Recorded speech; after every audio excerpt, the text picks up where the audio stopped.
this year for the Brooklyn Nets was less about chasing a championship ring and more about them finding themselves. They had new head coach Jody Fernandez step in, and they really hit the reset button.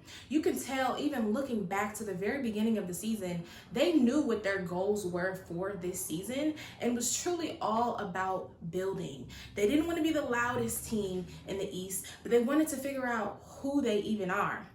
And we can't mention the Brooklyn Nets without talking about Cam Thomas. He was on fire this season. He gave us highlight after highlight after highlight. He averaged 24 points per game and was easily the breakout star for the team. But unfortunately, in March, he had a hamstring injury, which sat him out for the rest of the season. This was a huge loss for the Brooklyn Nets. It brought down the team confidence, the team morale, and definitely lowered their momentum in a terrible way. But mid-season, we then saw D'Angelo Russell come back to the Brooklyn Nets. Plot twist, who would have thought of that? Now, D'Angelo definitely brought his veteran flair. He was able to add some steady playmaking in, but truthfully, it wasn't enough to really shift the momentum for the Brooklyn Nets how we might have hoped to see.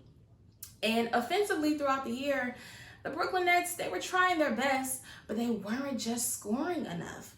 Defensively, they had a few nice moments, but again, it was not enough to compete with those top tier teams in the East.